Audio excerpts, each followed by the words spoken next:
No, never. How did you meet Trevor? We met at the club. We started comedy pretty much about the same time, and we used to go to Horror Cafe. Oh yeah, in Newtown. Yes, with Kiriboni. He was the host, and he started it. Muvenda wa Ash, nyamdiba mus Kiriboni. Nimvenda ini? Ndiyachamba kutukunyana. Oh, Shtuku. Yeah, kutukunyana. Okay. Kodingetsa. Yeah. Ndando. Nda. So we met there, and after a week or so after it started, he had also came. But then when I wasn't there, he was there. When I wasn't there, he was there.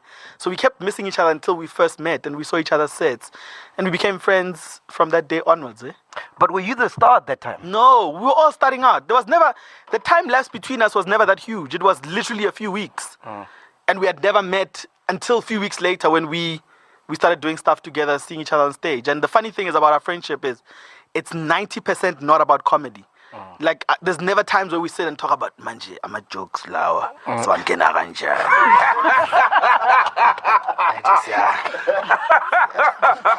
Because I feel like that's how comics sit. Yeah, manje.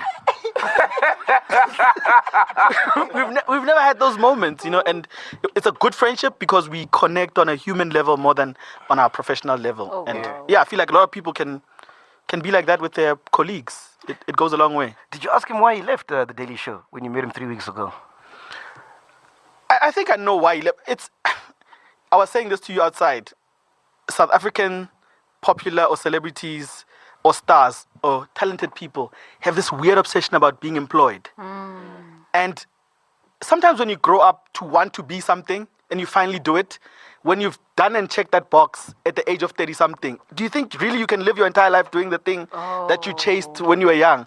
I think the thing for him, and I'm not speaking for him, is his dream was never to be on the Daily Show.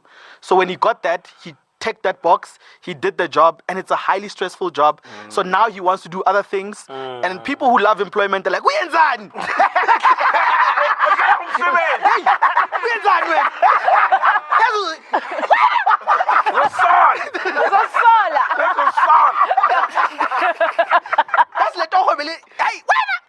And I'm like, no, people leave things. Man. Even the person before that left that job. But we're so scared of change and we're so employable, it's scary. My dream is not to be employable. I don't want someone who has an idea and who can make money out of me to look at me and go, manje, ufuna malini wena. Like that's my worst nightmare. It keeps me up at night. If someone who has an idea, who has a platform can give me employment, I can't live like that, man. I heard a crazy story that when you got the NetBank gig, you told employment. When you got the NetBank employment, when they ask how much do you want to be employed for these few months, you'll be on billboards, will employ you. They employed you. It's not like fucking touch my shares. Or... No ways. I think what people get twisted is when you're doing a commercial versus when you have an endorsement. Those are two different things. Oh, yes. When you're doing a commercial, you don't have a say in what you're going to wear on the day or what you're going to say or how you're going to appear. So those are two different levels. I'm lucky because I was never employed. It was an endorsement. And they use my name. They use my IP on the things that I say. So it was never me feeling like, I was myself authentically. So I heard that... I heard that, this is crazy, dog. I heard that it got to a point where you told the white people there that they mustn't talk to you unless they have a black representative. So no. There were so many rumors about that job or about that gig, and I understand why, because it was... Do you understand that, so? Yeah. So he said no white person must speak to him. They must get a black person to speak to him. No, I don't... Jeez, bro.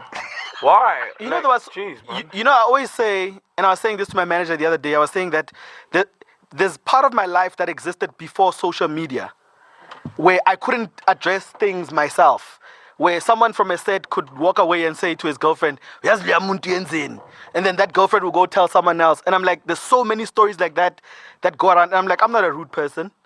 So when I hear a story of me being rude, I'm like, come on, guys. My agent at the time is Lynn, and she's white from Gano. So why would I ever say I don't want to talk to white people on the set? The person that got me to do the commercials is Ingrid Johnson, and she was a big boss at NetBank. So I was never hired by an agency.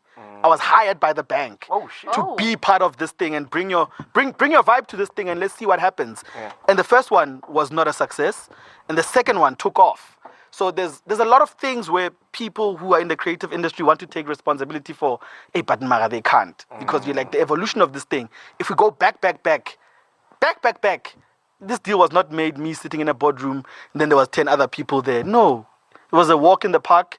Then we decided, are we taking a risk? Do you want to do this thing? Let's double down and see what happens. How did it end? I decided to walk